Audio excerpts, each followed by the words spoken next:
First this evening, let's queer up social justice. Musk's Twitter suspends hundreds of LGBTQ plus accounts, sparking allegations of targeted homophobia. Pink Media, a prominent social media marketing agency specializing in LGBTQ plus outreach, was dealt a heavy blow as all of its 250 plus accounts on Twitter were permanently suspended this week. The agency's statement released following the incident highlighted concerns over targeted censorship against LGBTQ plus voices on the platform. According to Pink Media, the suspension of all accounts occurred at 6:30 a.m. Eastern Standard Time, citing a vague violation of Twitter's rules based on a, quote, user report. The agency accused the platform of executing a deliberate takedown, asserting that the coordinated action could only have been initiated internally. The statement mentioned that this was a well-researched and well-prepared takedown of a network of LGBTQ+ X profiles that had well over 1 million followers worldwide. The suspension affected not only Pink Media's business-focused profiles, but also LGBTQ+ tourism profiles, such as Palm Springs Gay Desert Guide and Visit Britain's Gay Britain account, along with numerous others. Criticism towards Twitter intensified following the incident, with Pink Media and others alleging that the platform under Elon Musk's ownership has fostered an environment hostile to marginalized communities. Many LGBTQ+ organizations have left the social media platform, citing concerns over increased homophobia and diminished protections. If the suspension of Pink Media's accounts were intentional, it would not be the first time that Elon Musk's platform has tried to sabotage queer voices.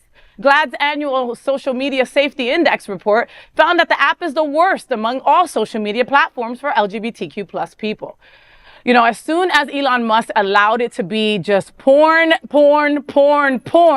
dick pics all over, and the fact that you could be homophobic and also transphobic, and you could also be a freaking racist and a bigot on the site, Fewa left, okay? So I don't know anything else that happens on Twitter aside from when I do these stories that just freaking anger me, right? 250 plus platforms. That is freaking crazy. That is right there trying to diminish and close LGBTQ plus voices. Now, Pink Media, I expect more from you guys also, because you guys are top notch. And you know these people are against us. You know they want it. This is totally internally. This is totally directed at you. And it was to close us, to shut us down, to keep our voices limited.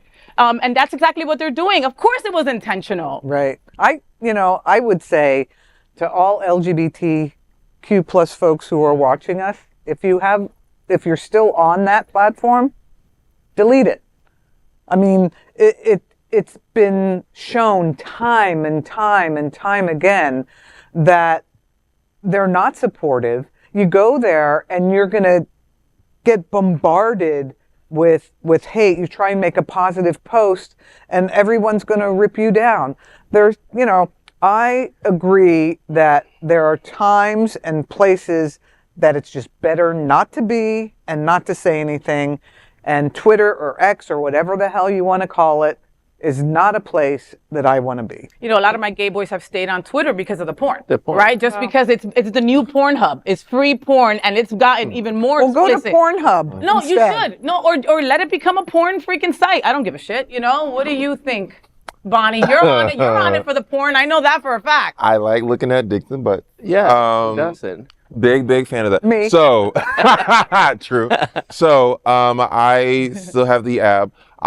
So when you say these sentiments, it sort of brings me to the point of leaving an environment where we feel like we're being pushed out. So we're sort of contributing to their motive. I know it's like fighting a higher power because you're literally fighting the owner of this app. But if we all dip and desert it, then all that's left is like a stew pot of hatred, and they're just going to grow massively. There are people who are not on either side of the fence, hateful or prideful, that are still learning about each way. So if we desert the platform, then we abandon those people to just learn and stew and hate. Now, if I'm forced to leave it, then all the people I follow on Twitter, just send all your naked pictures to my Instagram at Bonnie Builder. If we're leaving Instagram, then I'll give you my phone number some other time. But I think I understand everybody's viewpoints, but we do have to do a little bit of pushback. There's a lot of information that I have learned from Twitter and it's not just what certain people's insides look like. It's actual like political content that I've learned through Twitter. That you couldn't get anywhere else but Twitter? No, there is a place for Twitter in this, I mean, X, whatever you want to call it now. Oh my God, yeah. But in this It's not even society, Twitter anymore. My right, bad, it's yeah. not Twitter, but I mean, yes, I totally agree with what you all have said, and I totally understand that American media is up for, you know, for sale, for the best they got, you know, and Elon Musk have become a pariah. He's become, you know, this rich guy that could really change society. I mean, Twitter had already had an impact in many countries. And you see it in Iran with the protests of the hijab and all that. And in places like Venezuela, with the protest starts in Twitter and continues in Twitter, where many media is censored. Twitter, which is now being censored by Elon Musk, had a place in society. So unfortunately, because our society allows people like Elon Musk and Fox, you know, to Rupert Murdoch to own media and make the, you know, substantial change to the way how we see news and how we express our discontent. This is what happens. I mean, Twitter was a good media until he took it over. What was it when it started with the first 180 characters or whatever it was? That was the place to go for everything. But it was that. Right. Before Elon got freaking crazy. Let's be real, you know? I'm not going to be on a platform that allows people to use the N-word. I'm not. Right. I refuse to. And they're not censoring. They're only censoring people that are not white cisgendered people. And the reality is, you know, we're going to ahead. talk about depression in a story in a little bit.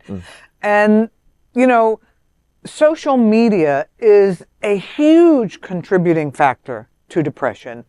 And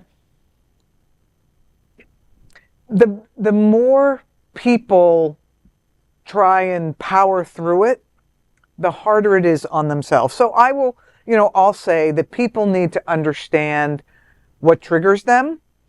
And if you're, you know, you need to make sure that you aren't doing things that are going to be detrimental to your mental health. And that could be going on a social media platform where you're going to see horrible things said about you. Yeah. Fair, but I have an innate aversion to the idea of if you don't like it, leave. There are a lot of powerful queer voices that are platformed on Twitter. I don't want them to leave. I know the sentiment that I just said is very small scale compared to like the power that we are battling against here.